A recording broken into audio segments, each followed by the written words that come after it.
Amen and Out by Brian W. Aldiss. Originally published in the August 1966 issue of New Worlds magazine as its highlighted story. Republished in two anthologies, World's Best Science Fiction, third series in 1967, and Science Fiction Stories 27 in 1973. Appearances in collections of the author's stories include The Book of Brian Aldiss in 1972, The Comic Inferno in 1973, New Arrivals, Old Encounters in 1979, and The Complete Short Stories, The 1960s, Part 3, in 2015. It also appeared in a Hungarian magazine called Galactica in 1985. Read by Darrell T. Smith II from my channel Quasar Spectra. Amen and Out. The day had begun mightily, showering sunshine over the city when Jaybert Darkling rose from his bed. He tucked his feet into slippers and went over to the shrine by the window. As he approached, the curtains that normally concealed the shrine slid back. The altar began to glow. Darkling bowed his head once and said, "Almighty gods, I come before you at the start of another day dedicated to your purposes.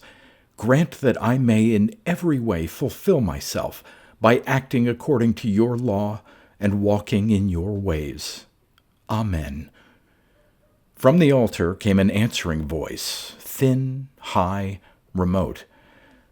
"Grant that you may indeed, but try to remember how you offered the same prayer yesterday and then spent your day pleasing yourself.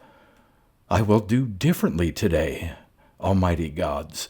I will spend the day working at the project, which is surely dedicated to your ends. Excellent, son, especially as that is what the governors employ you for. And while you work, reflect in your inner heart on your hypocrisy, which is great. Your will be done." The light died, and curtains drew together. Darkling stood there for a moment, licking his lips. There was no doubt in his mind that the gods had him taped. He was a hypocrite. He shuffled across to the window and peered out. Although, as a human, he played a not unimportant role in the city, it was primarily a city of machines. It stretched to the horizon, and most of it moved. The machines willed it that way. Most of the giant building structures had never been entered by man, and they moved because it was convenient they moved. The walls of the project gleamed brightly. Inside there, Darkling's immortals were imprisoned. Thank gods that building did not move. Hypocrite, eh? Well, he had faced the terror and glory of the idea since he was a lad. The gods had seen to that. Undressing, he walked toward the shower and looked at his watch as he went. In 70 minutes, he could be at the project. Today, he surely would try to be a better man and live a better life. There was no doubt it paid. He cursed himself for his double thoughts, but they were the only kind he knew. Z. Stone was also late in getting up. He did not approach the shrine in his small room. Instead, as he staggered across the bathroom, he called, "I suppose I'm due for my usual bawling out." The voice of the gods came from the unlit shrine, deep, paternal, but on the chilly side. "You wenched and fornicated yesterday night. In consequence, you will be late on the project today. You do not need us to tell you. You were in sin." "You know everything. You know why it was. I'm trying to write a story. I want to be a writer, but whenever I begin, even if I have it all planned out, it turns into a different story. You're doing it, aren't you? All that happens within you.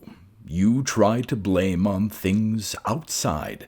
That way you will never prosper." "To hell with that!" He turned the shower on. He was young, independent. He was going to make good at the project, and with his writing, and with that brunette with yellow eyes. All the same, there was a lot in what the gods said, inside, outside. He hardly knew the difference.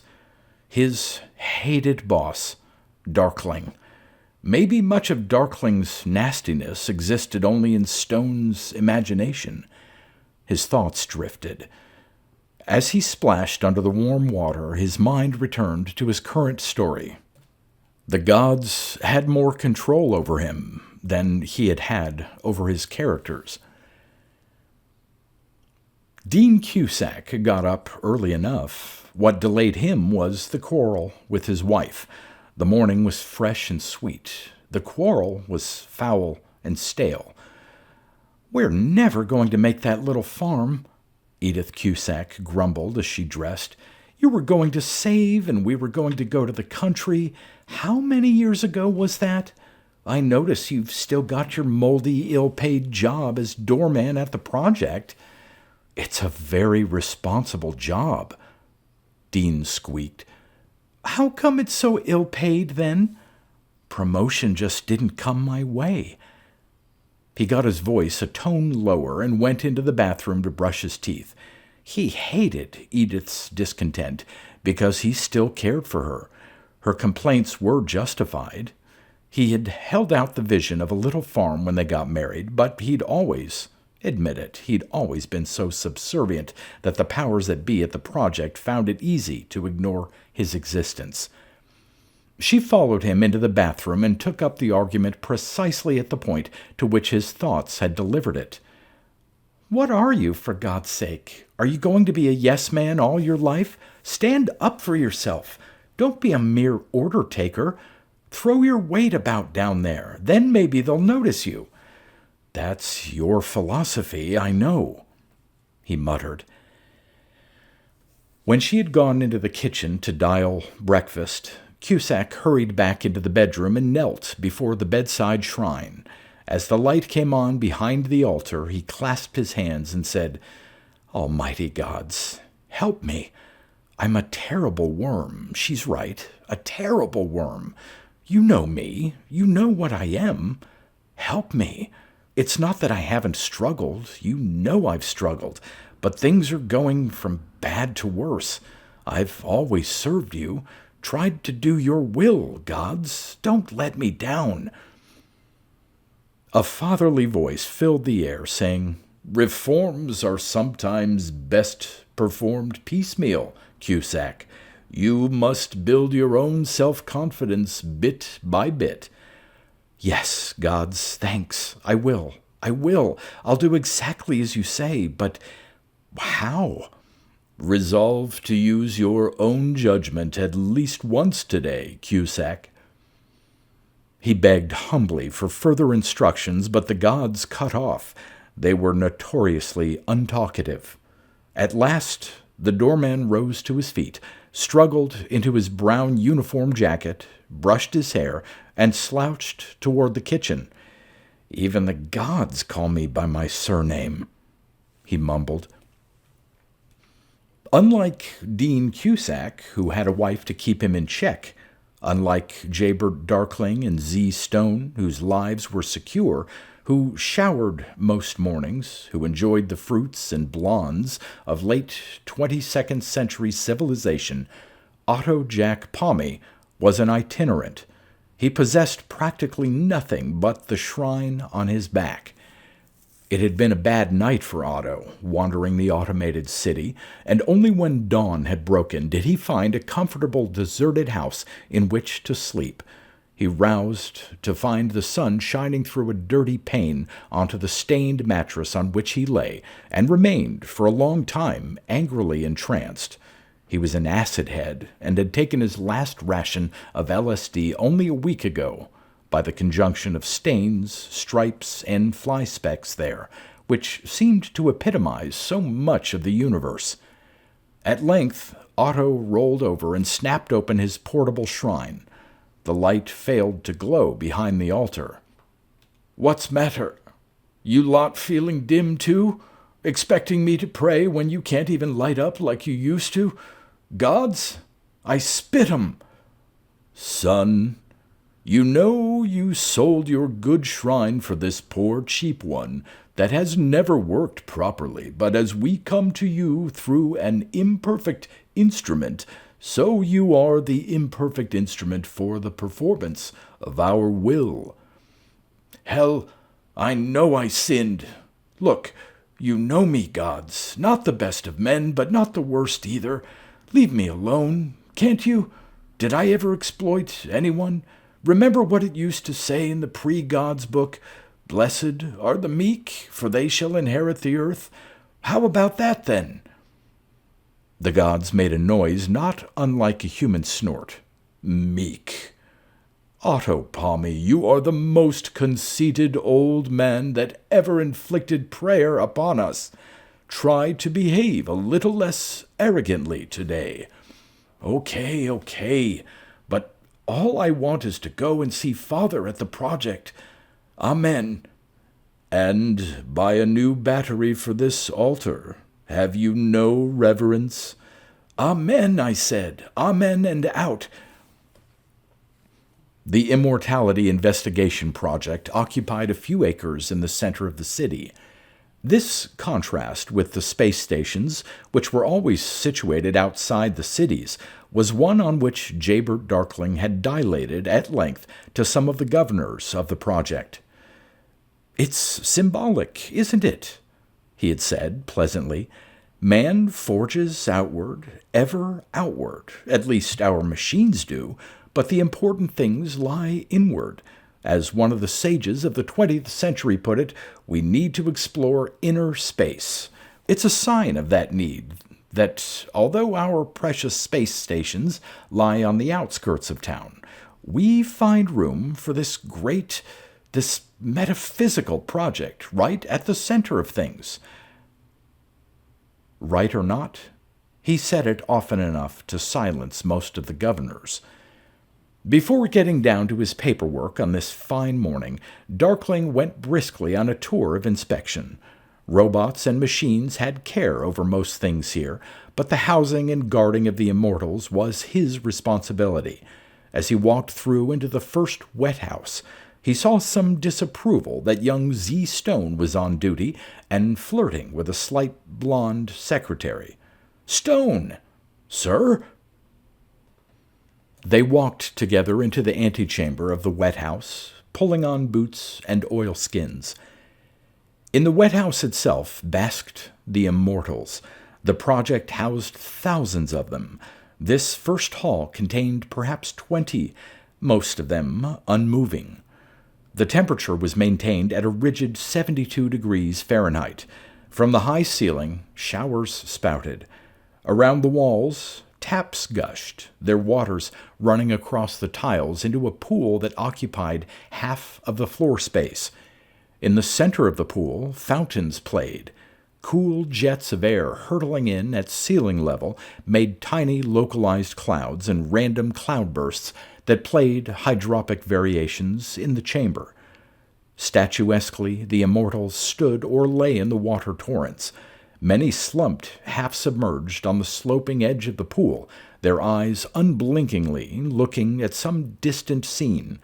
The waters, beaten to a broth by the downpour, lapped around their limbs. Yet they themselves conveyed an impression of drought. Not a man or woman here was less than 180 years old. They resembled planed wood planks, with the grain standing out strongly, so covered were their skin with the strange whorls and markings that represented hallmarks of immortality. From the time when they first took the series of 3 ROA5 injections, they had been plunged into the extreme throes of old age. Their skin had wrinkled and dried, their hair thinned, their marrows shriveled. They developed the appearance and postures of extreme old age. That phase had passed. Gradually, they penetrated the senility barrier.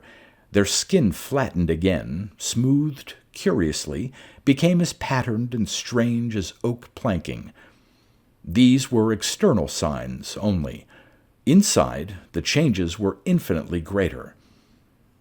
"What are you thinking about this morning, Palmer?" Darkling asked of one reclining figure that lay wallowing at the pool's edge. He squatted in his oilskins, putting his face down to Palmer's, with its great brown and black whorls as if time had set a thumbprint over it. It took a brief while for Palmer to begin to answer, rather as if the message had to travel to Mars and back before reaching his brain.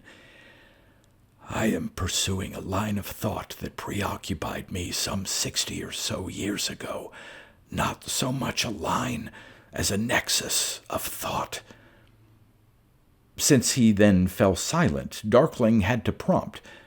"And the thought is?"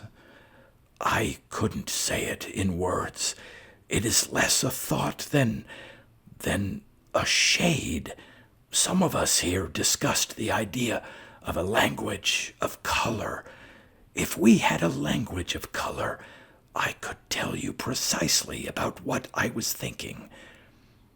"The idea of a color language was aired and dismissed long before I took over here," Darkling said firmly. "The consensus of opinion was, and you immortals agreed, that colors were far more limiting than words, fewer in number for that matter." Palmer thrust his face into a jet of water and let it play gently on his nose. Between gasps, he said, "Many more colors exist than you know of. It is simply a matter of registering them, and my idea is of a supplementary rather than a substitute language. If this other business the group was talking about, a way in which an eye could project as well as absorb light, comes to anything, the color language may have a future."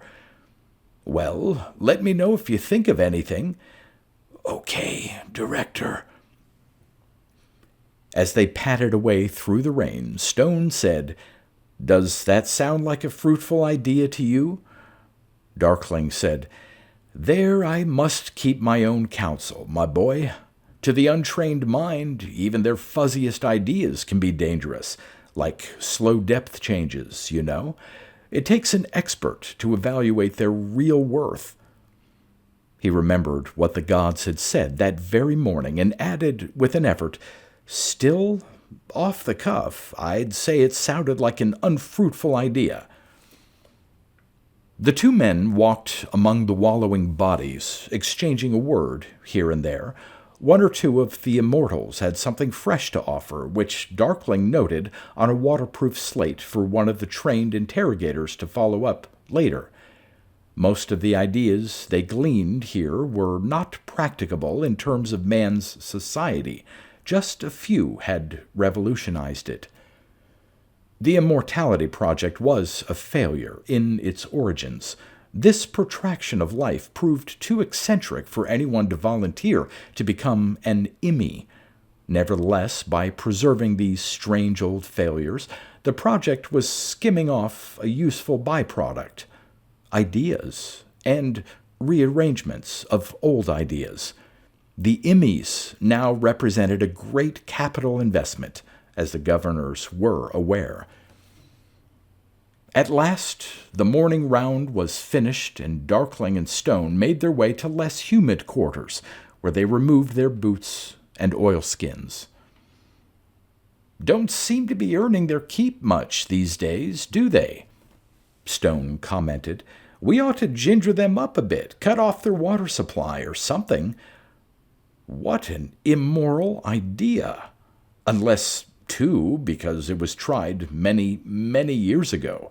No, we have to face it, Stone. They are different from us. Very different." He toweled his face vigorously and continued, "The immortals have been cut off from man's root drives. For obvious reasons, the only drives we can inherit are those that manifest themselves before reproduction. It was argued in times past, quite dogmatically, that there were no other drives. Well, we see differently now. We see that once, through the senility barrier, man is no longer a doing creature, but a thinking creature. Vice versa, we see that we on the green side of the senility barrier are doing rather than thinking creatures. Another idea that would have upset our ancestors. Our thinking is just embryo thinking. These immortals are our brains. Frankly, in this star-going age, we can't afford to be without them. Stone had switched off several sentences ago. Hearing his boss's voice die, he said, in a vague tone of agreement, "Yeah, well, we ought to ginger them up or something." He was thinking of his story. What he needed was new characters, young ones who wouldn't have to think at all. "We cannot ginger them up." In Darkling's voice was a sudden rasp that shook Stone to full attention. His superior had swung onto him, his little mustache twitching as if with a malevolent life of its own. "Your trouble is, Stone, you don't listen to what's being said. The immortals are merely given care here. You know, this isn't a prison, it's a refuge from the complex world outside." He had never liked Darkling. That went for his mustache, too. Putting on a calm and insulting drawl, he said, "Oh, come now, sir, let's not pretend they aren't prisoners. That's a bit hypocritical, isn't it?" Perhaps it was the word hypocritical. Darkling's face went very red. "You watch your step, Stone. Don't think I don't know of your activities with Miss Roberts when you should be on duty. If one of the immortals wished to leave us, which never has happened and never could happen, because they live here in ideal conditions, they would be free to, and I back their decision against the governor's." They looked at each other in helpless antagonism. "I still think it would be a miracle if one got away," Stone said. As he left the room, Darkling reached for his pocket shrine.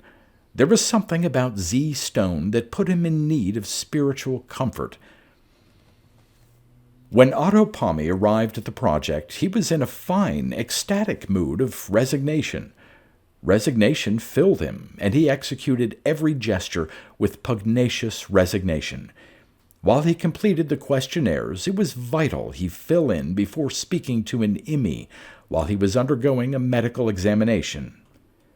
While he was having his retinal pattern checked, he concentrated on a number of absorbing arrangements in space-time that served to keep his mood one of substantial mellowness.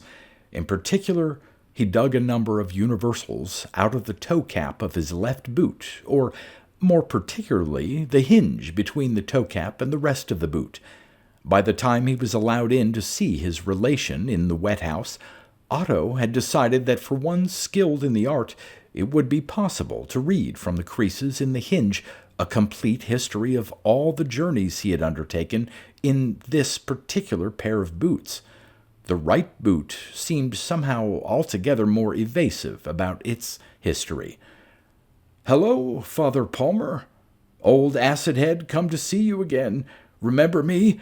It's been 2 years." The generations were a little mixed. Otto, in fact, was nothing less than great-great-great-great-grandson to Palmer Palmy's long-dead brother, and the title father he used was therefore part honorary, part derisory. Despite his 200 years and his zebra-striped senility effect, Palmer looked younger than the shaggy, whiskery Otto. Only in his voice was there a suggestion that he basked on considerably remoter shores than Otto would ever attain. "You are my closest living relation, descended by 6 generations from my brother. Your name is Otto Jack Pommy. You have shaved since I saw you last." Otto broke into affectionate laughter. "Only you'd be able to detect it." He stretched forth a hand and gripped Palmer's. It had a blubbery feel and was cold, but Otto did not flinch. "I love you, damned old Immys. You're so funny. I wonder why the hell I didn't come to see you more often. You're more faithful to the principle of inconsistency than to any individual. That's why. Also, you don't like the climate of the wet house. Yeah, that's a consideration, though it's not one I had considered. He stopped talking, absorbed in meditation on Palmer's face. It was a cartographic face, he came to the conclusion. Once the marks of senility, the wrinkles and pits and folds, had been as real as irregularities in hilly ground. Now they were abstracts merely, like contours. You got a cartographic face, he said. It is not a map of me. I don't wear my heart on my face. Of time, then? Marked out in isobars or secobars? Or something? His attention was wandering. He knew why everyone hated the immortals, why nobody wanted to become immortals, although their great contributions to life were so obvious. The Immys were too different, strange to look at, strange to talk to, except that he did not find them so.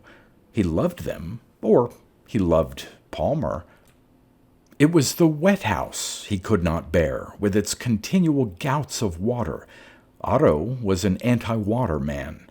He and Palmer were talking now, or staring at each other in a dream, as was their custom, in one of the guest rooms, where no water was in evidence.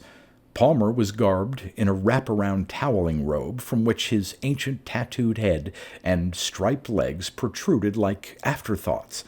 He was smiling. Over the last 100 years he had smiled as widely, perhaps, once every 6 years. He liked Otto because Otto amused him. It made him proud of his long-dead brother to look at his great-great-great-great-grandson. "Are you managing this session pretty painlessly without water?" Otto asked. "It doesn't hurt for a while. The hurt doesn't hurt for a while. I've never understood your whole water orientation, or, for that matter, whether you Immys yourselves understood it." Palmer had momentarily lost contact. "Difference between hurt and harm. A term should be inserted between them, meaning benevolent pain stimulus. Water orientation, Father. No, that doesn't. Oh, water orientation. Well, it depends what you mean by understanding, Otto. Life renews itself in wetness and slime. The central facts of existence, at least until my kind arrived, were bathed in moisture. The vagina, semen, womb. Goodness me, I've almost forgotten the realities those terms represent. Mankind comes from the sea, is conceived and born amid salty liquid, dissolves not into dust and ashes, but slimes and salts, except, that is, for us immortals. We're up past our bedtimes, and it seems to give us a terrible neurosis for water and the irreplaceable liquids that once belonged to our natural state. Up past bedtime? Never thought of the grave as satisfying any particular craving of mine. Longevity is a nodal zone where thirsts partly metaphysical supplant most other desires." He closed his ancient eyes, the better to survey the desert of non-death across which his kind journeyed.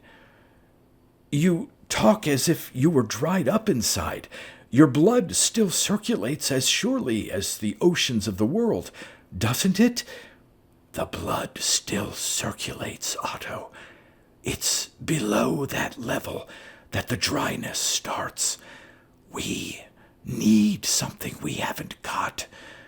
It may not be extinction, but it reveals itself as ever-rushing waters. Water, that's all you see. You need a change of scenery. I've forgotten your world, Otto, with its crowds and change and speed. Otto grew excited. He began to snap his fingers, and a curious twitch developed in the region of his left cheek. Palmer, you idiot! That's not my goddamned world any more than it's yours. I've opted out from the machine culture just as thoroughly as you. I'm an acid head. I know that rush of dark waters you mentioned pretty well myself. I love you, Palmer. I want to get you out of here. This place is like a damned prison. Palmer screwed up his eyes and looked slowly around the room, beginning to shudder as if an ancient engine had started within his frame. I'm a captive, he whispered. Only because you think there's nowhere to go. I've got a place for you, Father. Perfect place, no more than 20 miles away. Some friends of mine, bangers, every one of them, hopped high but gentle, I swear. We got hold of an old swimming pool. Indoor. Works fine. We bunk in the cubicles. You could be in the shallow end. You'd be at home. Real home. People to talk to, understand you. New faces, new ideas. Whole setup built for you. I'll take you. Go, right now. Otto, you're mad. I'm a captive here. But would you like to? His eyes were sometimes all surface and meaningless, like a patterned carpet. Now they looked out and lived. Even if only for a little while to be away. Let's go then. You need nothing else. Palmer caught his hand pitifully. I keep telling you, I'm a captive. They never let us go. The bosses? It's in the Constitution. You're free to walk out whenever you want. The government pays. You don't owe anyone a damned thing. In a century and a half, no immortal ever walked out of the project. It would be a miracle. We'll pray for a miracle. Shaking his head to show he would listen to not one more word of protest, Otto unstrapped his old second-hand shrine from his back and set it up before him on the table. He opened it, struck it when the altar light refused to glow, shrugged, and assumed what Palmer took for a gesture of reverence. He began to pray. Oh, gods, sorry to bother you twice in one day. This is your old friend and troublemaker, Otto Jack Pommy, in a proper fit of reverence. You'll recollect that when I was on to you first thing this morning, you were saying how arrogant I was. Remember? No answer came. Otto nodded in understanding. They have no small talk in heaven. Very proper. Of course, you remember. Well, I'm never going to be arrogant again. And in exchange, I beg of you, almighty gods, just one small miracle. From the darkness behind the altar, a level voice said, The gods do not bargain. Otto cleared his throat and pointed an eyebrow at Palmer to indicate that this might be difficult. Quite right. Understandable in your position, O gods. O gods, I therefore pray you do me one small miracle without strings attached. Wait, let me tell you. There are no miracles, only favorable conjunctions of circumstances. Very well put, O great gods, in which case I pray you for one small favorable conjunction of circumstances, to wit, letting me get my dear old father here out of this lousy project. That's all, and in return, I swear I will remain humble all the days of my life. Hear my prayer, O gods, for thine is the power and the glory, and we are in a genuine fix, forever and ever. Amen. The gods said, If you wish to remove the immortal, then the time to go is now. Ah! Otto grabbed his shrine in both hands and fervently kissed the altar. You're lovely people to treat an old acid head so, and I swear I'll declare the miracle abroad and walk in truth and righteousness all the days of my life and get a new battery for the altar light. Amen in the highest amen, and out. Turning to Palmer with his eyes gleaming, he strapped the shrine back over his shoulder. There, what do you think of that? When the gods work in our favor, there's nothing 22nd century civilization can do to stop us. Come on, Daddy-O, and I'll look after you like a child. He pulled the immortal to his feet and led him from the room. In confused excitement, Palmer in turn protested that he could not go and longed to leave. One arguing, one encouraging, they made their way down the extensive corridors of the project. Nobody stopped them, although several officials stared and looked hard after their eccentric progress. It was when they got to the main door that their way was blocked. Dean Cusack, imposing in his brown uniform, popped forward like a dummy and asked for their passes. Otto showed his visitor's pass and said, As you'll probably recognize, this is one of the immortals, Mr. Palmer Pommy. He is leaving with me. He has no pass. He has lived here for the past 150 years. This was Cusack's big moment, and he painfully recognized it as such. Never having been face to face with an immortal before, he felt, as many another man had done, the stunning impact of that encounter, which was invariably followed by a shockwave of envy, fear, and other emotions. For here was a being already 4 times as old as himself, and due to go on living long after all the present generation was subsumed into ashes. Cusack's voice came readily. I can't let nobody through here without a pass, sir. It's the rules. For the God's sake, man, what are you? Are you going to be someone else's yes man all your life? A mere taker of orders? Look on this immortal and then ask yourself if you have any right to offend his wishes. Cusack's eyes met Palmer's, and then dropped. It could have been that he was not even thinking of this present moment at all, or of these persons, but of some other time, when someone else held the stage, and a shriller voice made the same demands of him. When he looked up, he said, You're quite right, sir. I pleases myself, who I lets through here. I don't exist just to carry out Mr. Darkling's orders.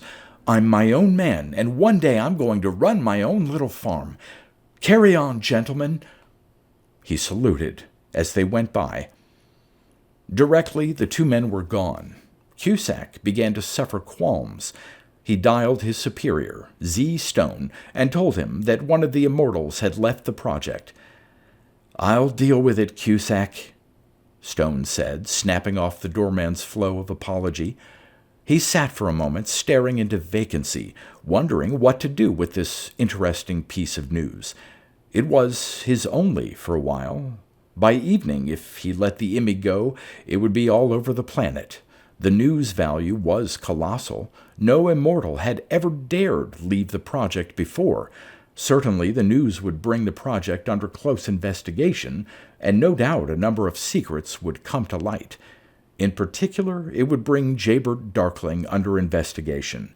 He would probably get the sack. So, for that matter, might Z. Stone. I don't care, he said. I'd be free to write, to suffer as a writer should. The old vision was back with renewed strength, only he could not quite get it in focus. It wasn't fiction exactly he wanted to write. The characters were too difficult in fiction. It was... well, He could settle that later. Meanwhile, he could settle the hash of his beloved boss, Darkling, if he played his cards right. Darkling's mustache twitched as Stone entered. "I won't detain you a minute, sir. A little matter has just arisen that I'm sure you can deal with." His tone was so unusually pleasant that Darkling knew something horrible was about to emerge. "I'm expecting a call from the extrapolation board at any second, so you'd better be brief." "Oh, I will be brief. You were telling me this morning, sir, I was very interested in what you said, about how you disapproved of the policy of the Board of Governors of this project. I hardly think I'm likely to make such a comment to my subordinates, Stone." "Oh, but you did, sir. I mean, we all know how the project exists to milk the immortals of their strange ideas and turn them into practical applications for the benefit of mankind. Only it also happens to benefit the governors as well, and so, although the immortals began as free men here, the project merely providing an ideal environment, they've come to be no more than prisoners." "I said... And you said that if one of them escaped, you'd back him against the governors." "Well, yes, maybe I did say something like that. Sir, I wish to report that one of the immortals has just escaped." Darkling was on his feet in an instant, his fingers on the nearest buzzer. "You fool, Stone! Why shilly-shally? We must get him back at once. Think of the publicity." His face was white. He faltered to a stop.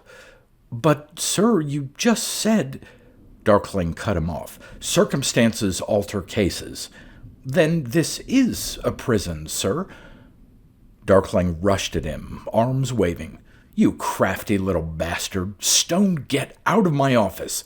You're trying to trick me, aren't you? I know your kind. It was just what we were saying about hypocrisy. Get out! Get out at once and never come in here again." He slammed the door after Stone's retreating back. Then he leaned on the door, trembling, and rubbed the palm of his hand over his forehead. He knew the gods were looking down on him. He knew that they, in their infinite cunning, had sent Stone to him for a scourge. This was his time of testing. For once he would have to stand by what he had represented to be his own true feelings, or else be forever damned in his own eyes. If he let the Immy go, the governors would surely have his blood. If he hauled the Immy back, and the matter was urgent, or he would be lost in the city, Stone would see he was morally discredited, perhaps even with the governors. Either way, he was in trouble. His only policy was to stand by what he had said more than once, he recalled faintly. From somewhere came an unwanted memory of someone jokingly defending hypocrisy in his presence by saying, "Hypocrites may be scoundrels, but by their nature they sometimes have to live up to the fine feelings to which they pretend." Darkling had wanted to tell the idiot that he failed to understand the essential thing about a hypocrite, that their nature was genuinely mixed, that the fine feelings were there all right, that it was the will that was weak. Well, now the will was trapped by circumstance. He would have to let the Immy go. "You win, gods!" he cried. "I've been a better man today, and it'll probably ruin me." Shakily, he went around to his desk. As he sat down, a bright idea came to him. A smile that Stone might have recognized as sly and dangerous played on his face. There was, after all, a way in which he could defend himself from the wrath of the governors, by enlisting the big battalions on his side. His eyes went momentarily upwards, in silent thanks for the hope of release.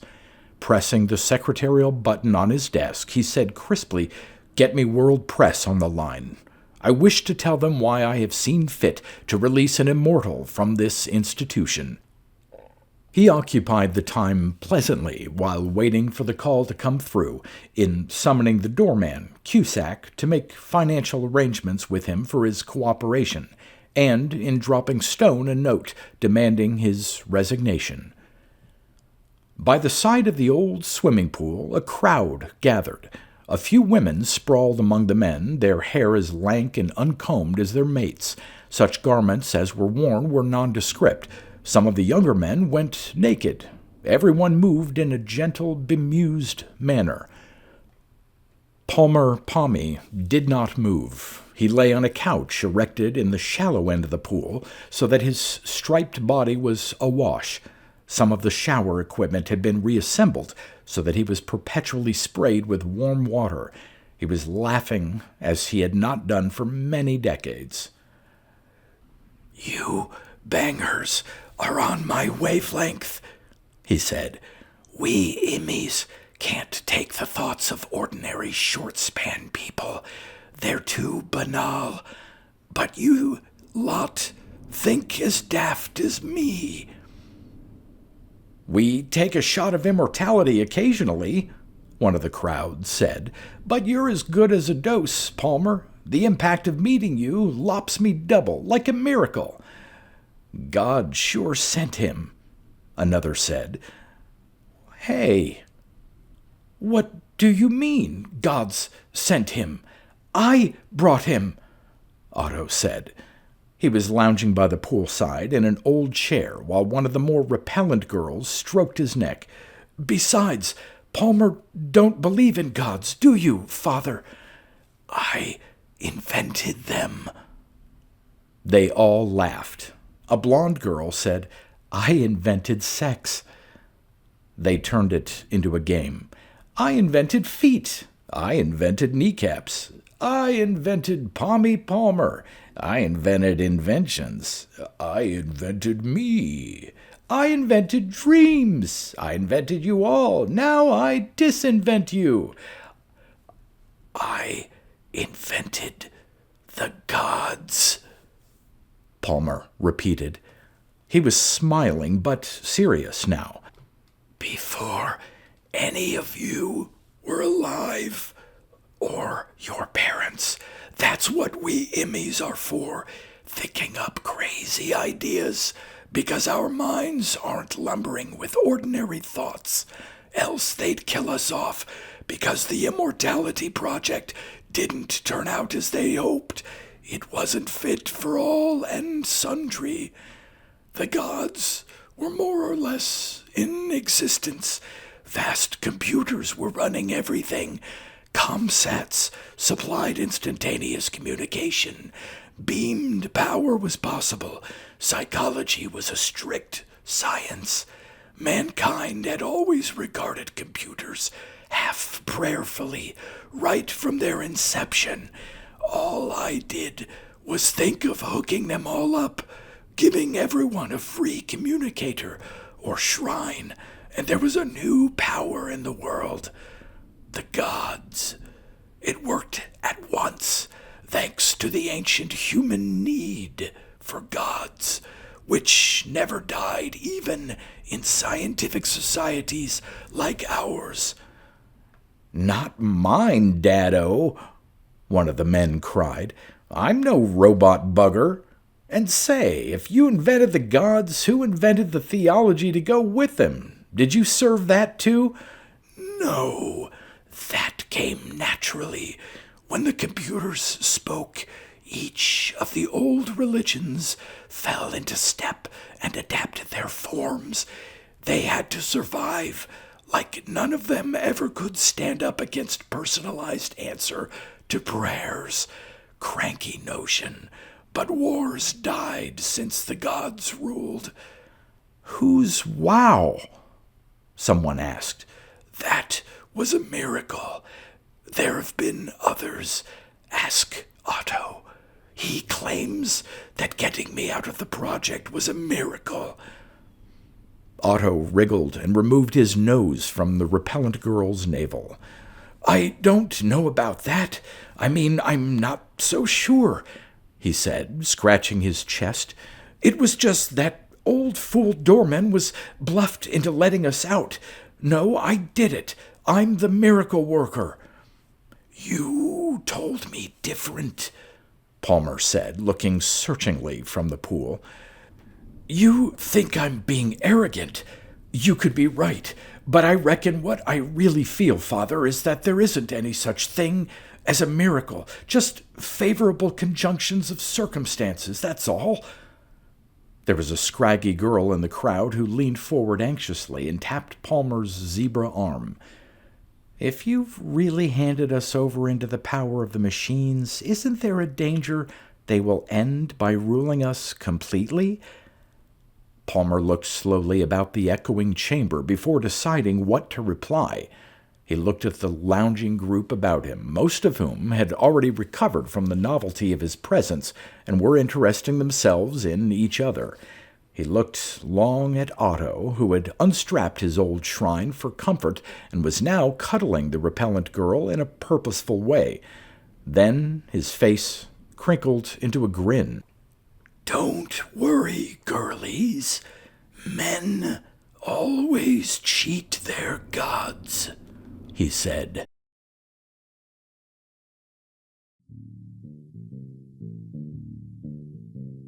You've been listening to pre-1990s speculative fiction readings with a highlight on science fiction by Darrell T. Smith II. Please consider clicking the donation link in the description box. Thank you so much for your time and your imagination.